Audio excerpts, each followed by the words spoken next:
हम्म। तो screen share कर लेता हूँ।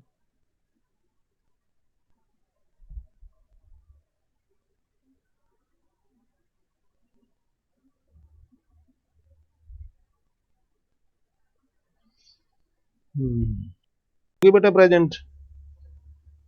Yes sir. ठीक है। लो, कल वाला बताओ पहले। तो कल में तो किसी को प्रॉब्लम तो नहीं है? जो आपको फंक्शन के बारे में समझाया था, फंक्शन को देखो, आपको नो इक्वल, सर। हाँ, इक्वल के साइन से शुरू करना है, इक्वल का साइन लगाना है, और उसके बाद लाइब्रेरी फंक्शन आपको कल समझाए थे मैंने। बहुत सारे लाइब्रेरी फंक्शन हैं, उनको आप ट्राई कर सकते हो। और अगर आपने अपना खुद का ही लिखना है कुछ, उसको फिर फार्मूला बोलते हैं। ठीक है ना? फंक्शन जो होंगे, फंक्शन तो लाइब्रेरी फंक्शन हैं जो ऑलरेडी आपके लिए एक्सेल में अवेलेबल हैं। और नहीं तो आपने अपना खुद का कोई लिखना है फार्मूला, कोई एक्सप्रेशन, तो फिर उसको हम फार्मूला कहेंगे। तो चाहे फार्मूला हो चाहे फंक्शन हो, वो शुरू होगा इक्वल के साइन से ही। ये बात क्लियर हो गई? Yes sir. ठीक है। तो अब आप देखो, थोड़ा सा और बताता हूं मैं आपको। ये है आपका, मैंने एक तैयार कर रखी है। ये मंथ है। ये 4 मंथ ले लिए मैंने, जनवरी फरवरी मार्च अप्रैल। ये खुद ही लिखा है मैंने सारा डाटा। ठीक है। ये मंथ है, ये इनकम है, ये एक्सपेंडिचर है। तो इनकम हो गया, और जनवरी में इनकम 2 हो गई, एक्सपेंडिचर 3 हो गया। आगे प्रॉफिट ऑब्लिक लॉस लिखा हुआ है। तो प्रॉफिट ऑब्लिक लॉस में अब हमें यहाँ पर क्या दिखाई दे रहा है? भाई इनकम तो 2 है, एक्सपेंडिचर 3 है। तो यहाँ क्या आना चाहिए? यहाँ पर इसमें क्या आना चाहिए? लॉस। लॉस आना चाहिए। ठीक है ना? फेब्रवरी में देखो, इनकम 5 है, एक्सपेंडिचर 4 है। तो यहाँ पर क्या आना चाहिए फेब्रवरी में? इनकम 5 है प्रॉफिट। और एक्सपेंडिचर 4 है। ठीक है, प्रॉफिट आना चाहिए। ऐसे ही मार्च में भी 8 और 3 है, तो प्रॉफिट आना चाहिए। अप्रैल में 6 और 6 है, इनकम भी 6 है, एक्सपेंडिचर भी 6 है। तो ना यहाँ पर प्रॉफिट हुआ ना लॉस हुआ, यहाँ कुछ नहीं हुआ। तो चलो देखते हैं। तो अब मैं यहाँ पर अपने हाथ से अगर लिखने लगूं, ये चेक करके कि भाई इनकम 2 है, एक्सपेंडिचर 3 है, तो यहाँ पर मैं लॉस लिख दूं, LOSS, है ना, ऐसे लिख दूं। अगले वाले में खुद अपने हाथ से लिख दूं कि भाई इनकम 5 है, एक्सपेंडिचर 4 है, तो भाई यहाँ पे प्रॉफिट बनता है, तो प्रॉफिट लिख दूं। तो अगर मैं ऐसा काम खुद करने लगूं, तो फिर एक्सेल का फायदा क्या हुआ? तो मैं आपको यहाँ पर अब एक इफ फंक्शन समझा रहा हूँ, लाइब्रेरी फंक्शन है इफ, लॉजिकल इफ। तो वो अब हमारा ये काम कर देगा। देखो, इफ स्टेटमेंट मैं समझा रहा हूँ आपको। आपने सी लैंग्वेज में भी इफ पढ़ा होगा। इफ के बारे में जानते तो हो ना, इफ क्या है मतलब इफ में एक लॉजिकल कंडीशन चेक करता है, और उस कंडीशन के ट्रू होने पर कुछ एक काम करेगा, और फॉल्स होने पर कोई दूसरा काम करेगा। तो सेम स्टेटमेंट यहाँ पर है, इफ स्टेटमेंट एक्सेल में अवेलेबल है। एक्सेल का अपना एक फंक्शन है, लाइब्रेरी फंक्शन है। तो मैं उस फंक्शन को यूज करूंगा, और यहाँ पर प्रॉफिट या लॉस अपने आप आ जाएगा इन वैल्यूज के हिसाब से। देखो, इक्वल के साइन से शुरू करना है। मैंने आपको समझाया था कि कोई भी फंक्शन होगा तो वो इक्वल के साइन से शुरू होगा। तो इक्वल का साइन लिखा, उसके बाद मैंने इफ लिखा। इफ के बाद ये आ गया फंक्शन। अब मैंने इसको ओपनिंग पैरेंथेसिस शुरू किया, और देखो यहाँ पर अब आपको दिखाई दे रहा है इसके कौन कौन से आपने अंदर सिंटेक्स कैसे लिखना है। तो अब ये जो लॉजिकल टेस्ट लिखा हुआ यहाँ पर दिखाई दे रहा है बोल्ड में, इसका मतलब यहाँ पर आपने एक लॉजिकल टेस्ट लिखना है।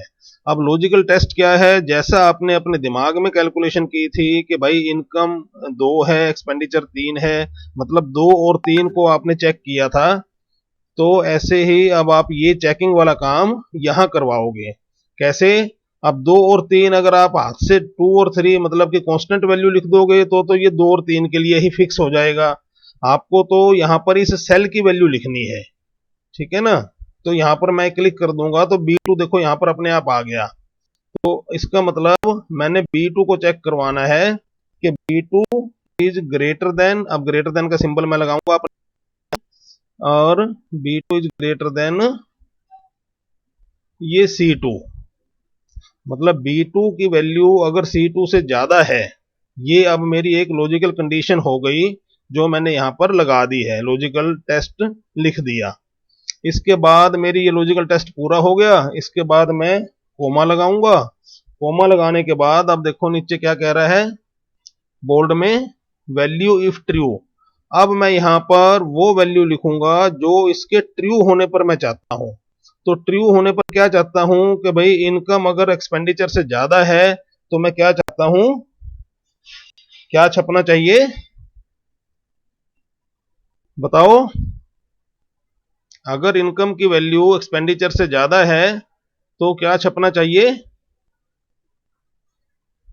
हेलो। प्रॉफिट। हाँ यस सर। हाँ प्रॉफिट छपना लॉस चाहिए। प्रॉफिट। प्रॉफिट होगा बेटा, इनकम ज्यादा है एक्सपेंडिचर थोड़ा है तो हमें प्रॉफिट हो गया। Okay okay. तो यहाँ पे यस सर। मैं प्रॉफिट छापना चाहता हूँ। अंडरस्टूड। तो प्रॉफिट अब क्योंकि, अरे कौन आया,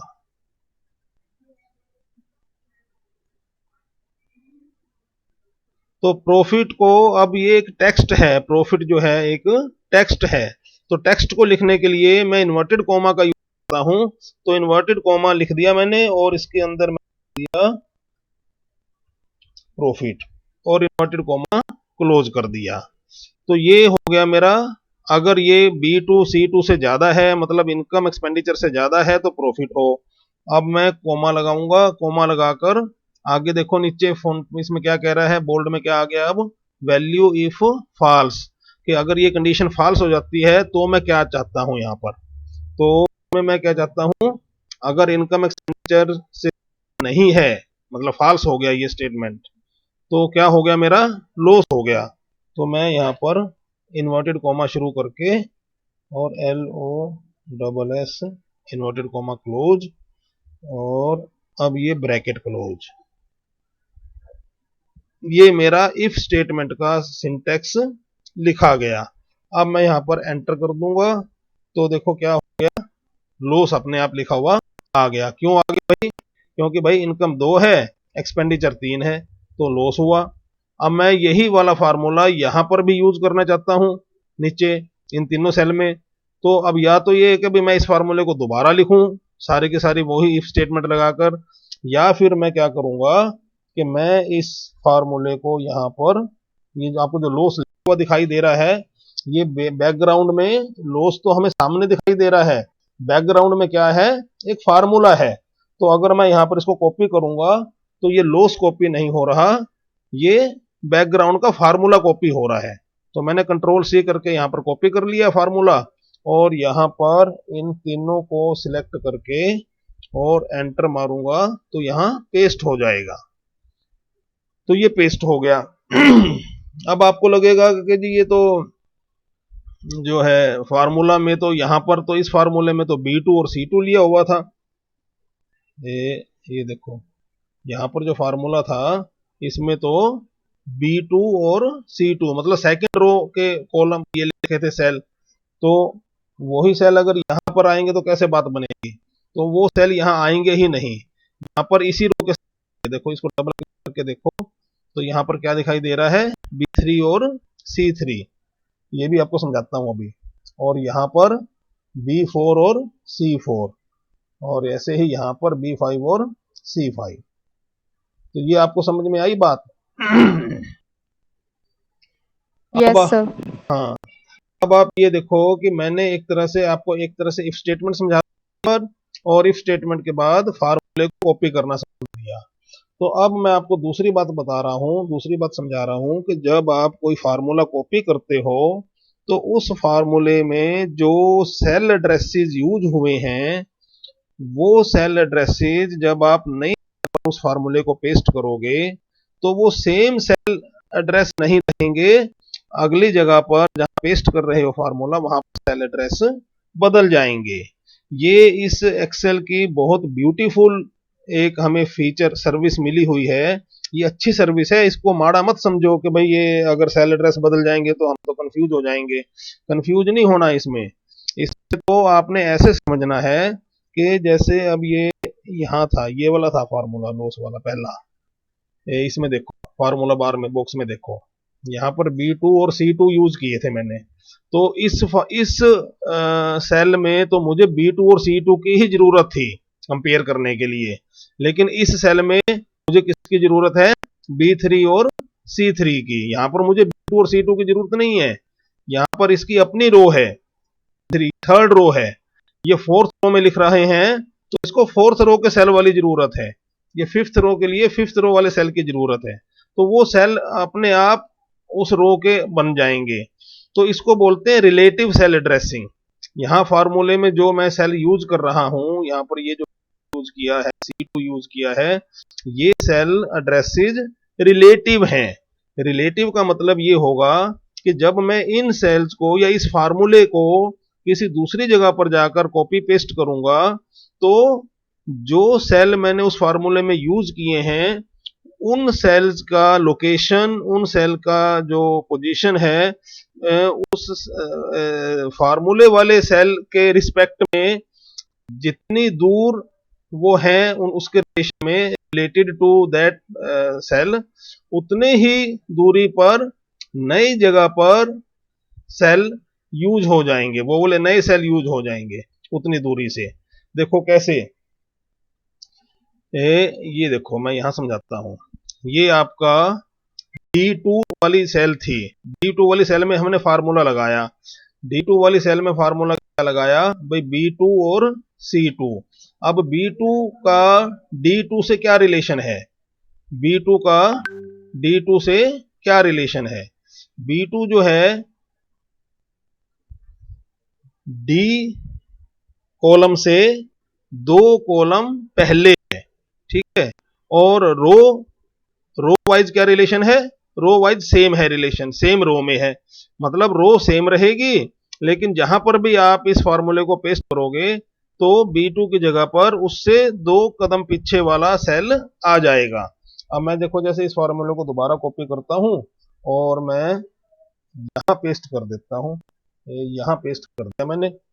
अब यहां पर जो फार्मूला आ रहा है, इस फार्मूले के सेल देखो कौन से हैं, ये कौन सा सेल था, G7, ये G7 था, यहां पर मैंने पेस्ट किया, तो G7 में अब क्या होना चाहिए सेल, ये इससे 2 कदम पीछे B2 की जगह पर E7, E7 क्यों, क्योंकि रो तो वही रहेगी, सेवंथ रो में अगर पेस्ट किया है तो रो तो सेवंथ ही रहेगी, लेकिन जैसे D में पेस्ट करने से B 2 कदम पीछे चला था कॉलम, वैसे ही अब ये 2 कॉलम पीछे गया, G से 2 कॉलम पीछे क्या है, E है, EFG, समझ गए। तो ऐसे ये रिलेटेड टू जहां पर भी आप उस सेल को पेस्ट कर रहे हो, उस फार्मूले को पेस्ट कर रहे हो नई सेल में, उस नई सेल के रिलेशन में वो जो फार्मूले के अंदर जो सेल लिखे हुए हैं, आपने एड्रेस लिखे हुए हैं, तो वो नए एड्रेस हो जाएंगे, आ जाएंगे उस वहां पर उस नए उस फार्मूले में, और नए सेल उसके नई फार्मूले वाली लोकेशन के रिलेशन में उनकी नई जगह पर वो सेल एड्रेसेस यूज हो जाएंगे। ये बताओ कि ये मेरा एक्सप्लेनेशन समझे कि नहीं समझे, ये थोड़ी सी कंफ्यूजिंग, वो मतलब कंफ्यूजिंग तो नहीं, मेरे को पूरा वो मिल नहीं रहा, ब्लैक बोर्ड होता तो मैं आपको अच्छी तरह से वो करके दिखा समझा देता, अब आपको सिर्फ स्क्रीन से ही समझना पड़ेगा। सिंपल सी बात है कि आपने एक फार्मूला कॉपी किया, जिस सेल में से कॉपी किया है उस सेल के रिलेशन में जो जो सेल आपने यूज किए हैं उसके अंदर नई जगह पर उसी रिलेशन में नए सेल यूज हो जाएंगे फार्मूले में। ये स्टेटमेंट आप समझ लो, बताओ मुझे समझ में आई कि नहीं आई। Yes sir. Yes sir. ठीक है, तो बस इसी रूल से जो यहां पर मैंने सेल को इसको कॉपी किया, फार्मूले यहां पेस्ट किया, फिर यहां पेस्ट किया और यहां पेस्ट किया, तो इन्होंने अपने अपने नई जो सेल लोकेशन थी वो फार्मूले में अपने आप चेंज हो गई। इस फार्मूले में ये वाले सेल आ जाएंगे, इस फार्मूले में ये वाले सेल यूज हो जाएंगे, इस फार्मूले में ये वाले सेल, क्योंकि इनके रिलेशन में यही सेल बनते हैं, इसके रिलेशन ये वाले सेल बन रहे थे 2, इसके रिलेशन में ये वाले सेल बनेंगे। ठीक है, ये रिलेटिव सेल एड्रेसिंग हो गया। तो आपको मैंने एक स्टेटमेंट समझा दी, रिलेटिव सेल एड्रेसिंग समझा दी। अब आपको यहां पर ये लग रहा होगा कि जी ये लॉस यहां पर क्यों दिखा रहा है, भाई ये भी इनकम भी 6 है, एक्सपेंडिचर भी 6 है, तो लॉस क्यों आ गया? तो भैया ये लॉस जो है कोई ऊपर से नहीं आया, ये हमारे फार्मूले की वजह से ही आया है। आप फार्मूला देखो, फार्मूले में हमने क्या लॉजिक लगाया था? फार्मूले में लगाया था अभी B2 greater than B5 greater than C5, मतलब ये जो B5 अगर C5 से ज्यादा होगा तो प्रॉफिट देगा, नहीं तो लॉस देगा। तो भाई प्रॉफिट नहीं आ रहा या लॉस नहीं आ रहा, क्यों नहीं आ रहा? क्योंकि आपने ग्रेटर देन लगाया है। आप यहां पे एक मिनट, ये ग्रेटर देन इक्वल टू कर दो, ग्रेटर देन इक्वल टू कर दो। अब आप ये देखो कि आपने फार्मूला, ये वाला फार्मूला कॉपी किया था, और इस फार्मूले में तो कॉपी करने के बाद इनमें तो कोई चेंज नहीं हुआ, बाद में आपने इसमें चेंज कर दिया इक्वल, तो यहां पर इक्वल टू हो गया, लेकिन यहां पर इक्वल टू नहीं हुआ। तो कोई बात नहीं, आपको ये फार्मूला दोबारा कॉपी करना पड़ेगा और तीनों से आके कंट्रोल वी नए सिरे से पेस्ट करना पड़ेगा। अब आपका प्रॉफिट प्रॉफिट प्रॉफिट 5 4 से ज्यादा है, 8 3 से ज्यादा है प्रॉफिट, 6 और 6 बराबर है प्रॉफिट। पहले लॉस दिखा रहा था, अब प्रॉफिट दिखा रहा है। वो आपके फार्मूले की प्रॉब्लम है। भाई आप इक्वल टू भी यूज करते हो तो प्रॉफिट दिखा देगा, इक्वल टू यूज नहीं करते तो वो आपने देखना है, कोई दिक्कत नहीं है। ठीक है, तो ये रिलेटिव सेल एड्रेसिंग आपको मैंने समझाया यहाँ पर। हाँ बेटा, रिलेटिव सेल एड्रेसिंग क्लियर। अब मैं आपको दूसरी बात समझाता हूं कि सपोज करो कि आपने फार्मूला कॉपी कर लिया, कहीं पे जाके पेस्ट कर दिया, और उसके सेल के एड्रेसेस, सेल की लोकेशन वो बदल गई, रिलेटिव हो गई उसके, और आप इसका फायदा उठाते रहे, बड़ी अच्छी बात है, फार्मूला बड़े प्यार से कॉपी होने लग गया।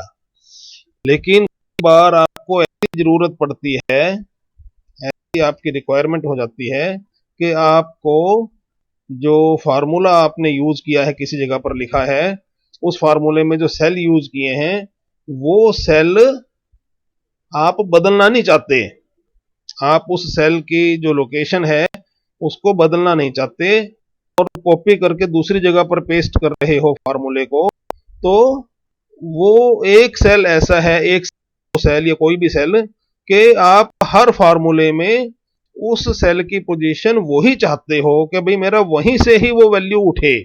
जैसे मैं आपको सिंपल सा एग्जांपल से समझाता हूं, मान लो यहां पर आपने यहां पर आपने लिख दिया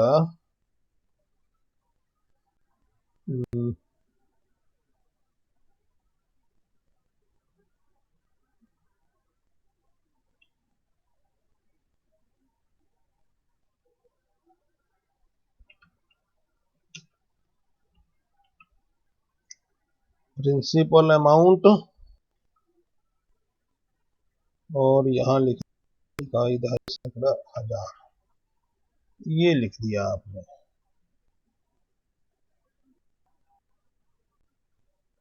ये लिख दिया principal amount is equal to 1000।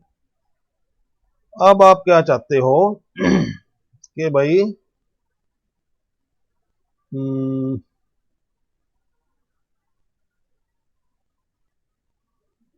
इसको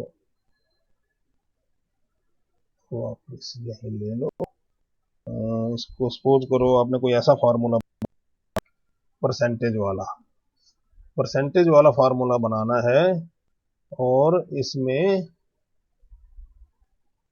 क्या करना है,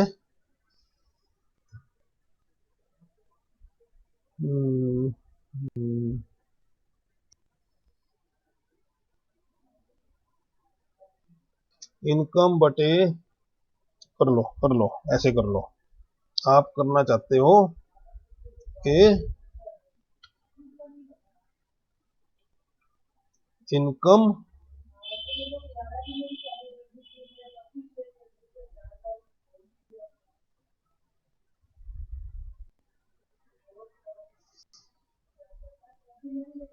माइनस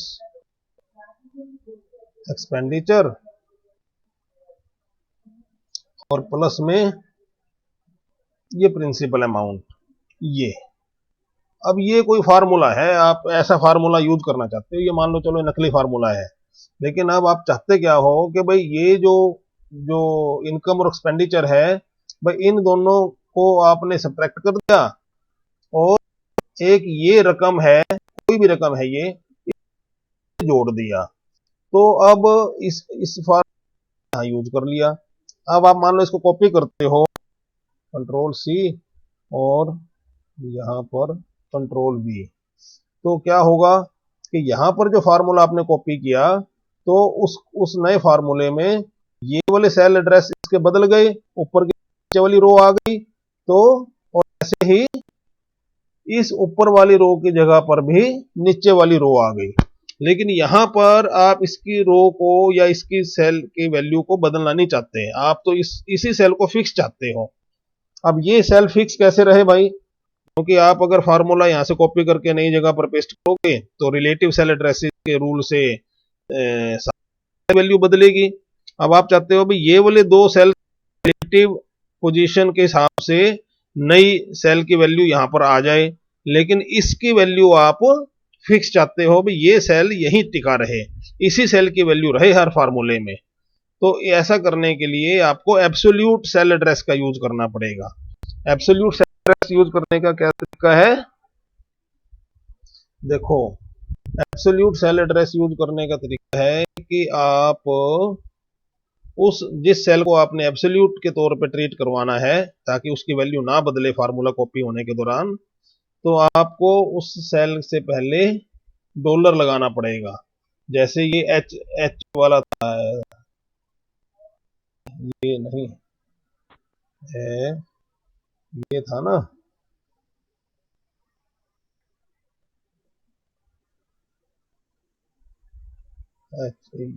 ये था, हाँ ये था आपका फार्मूला लिखा आपने, इसमें ये H2 यूज हुआ था, ये वाला सेल H2 यूज हुआ ना।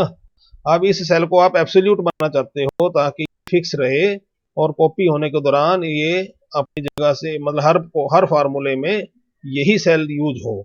तो यही सेल यूज हो तो आपको क्या करना है कि इस सेल को एब्सोल्यूट एड्रेस बताना है। इसका एब्सोल्यूट एड्रेस कैसे बताओगे, डॉलर का साइन लगाओगे इससे पहले। तो मैं शिफ्ट और ये डॉलर, तो मैंने एच से पहले डॉलर का साइन लगा दिया। अब एच वाला कॉलम फिक्स हो गया, फिक्स हुआ है, आपने रो फिक्स करनी है। तो रो फिक्स करने के लिए ये दो से पहले जो रो 2 नंबर थी रो, इससे पहले भी डॉलर का साइन लगाओगे। तो क्या कर दिया अब आपने कि डॉलर एच डॉलर 2, अब ये वाला फार्मूला आपने यहां पर लिख दिया। अब आप इस फार्मूले को नए सिरे से कॉपी करो और यहां पेस्ट कर दो। ये देखो अब क्या है कि इस फार्मूले को अगर आप देखोगे तो यहां पर B2 की बजाय B3 हो गया, C2 की बजाय C3 हो गया। यहां पर ये B2 और C2 3 गए, लेकिन H2 जो यहां पर 2 था, यहां पर भी H2 ही रहा।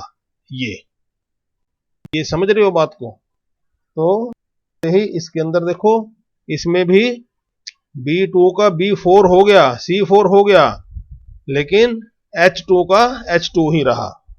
ऐसे ही यहां पर B5 C5 हो गया, लेकिन H2 ही रहा। तो ये एक एब्सोल्यूट सेल एड्रेसिंग करने क्या तरीका है कि आप जिस सेल को आपने एब्सोल्यूट रखना है कि भाई फार्मूला कॉपी होने के दौरान वो उसकी लोकेशन चेंज ना हो, उसका जो है ना रिलेटिव रूल से नया सेल उसकी जगह पर ना आ जाए, वही सेल फिक्स रहे। तो अगर आप किसी को फिक्स रखना चाहते हो, उसके अंदर वैल्यू वही वैल्यू, मतलब सभी फार्मूलों में सेम वैल्यू का यूज करवाना चाहते हो, तो आपको क्या करना पड़ेगा कि डॉलर के साइन से आप उसके कॉलम के आगे डॉलर लगाओगे, के आगे डॉलर लगाओगे, तो दोनों के आगे डॉलर लगा दोगे तो पूरा सेल्फ फिक्स हो जाएगा। अब देखो ये भी फ्लेक्सिबिलिटी है, अगर आप खाली कॉलम के आगे डॉलर लगा दोगे तो कॉलम तो फिक्स हो जाएगा, लेकिन रो के आगे डॉलर नहीं लगाया तो रो वेरिएबल रहेगी, मतलब रो वाइज तो उसमें रिलेटिव चेंज हो जाएगा, लेकिन कॉलम वाइज नहीं। ऐसे ही अगर आपने कॉलम को खुला छोड़ दिया और डॉलर लगाया खाली, तो फिर रो फिक्स रह जाएगी और कॉलम रिलेटिव रह जाएगा, रिलेटिव चेंज हो जाएगा कॉलम में। आप किसी में भी नहीं चाहते तो दोनों में आप डॉलर लगाओ, आप टोटल ही खुला चाहते हो तो डॉलर कहीं भी मत लगाओ, आप एक में फिक्स चाहते हो तो उसके आगे डॉलर लगा दो, तो डॉलर से फिक्सेशन होती है, ये समझ लो। रो के आगे डॉलर लगा दोगे, रो नंबर के आगे, तो वो फिक्स हो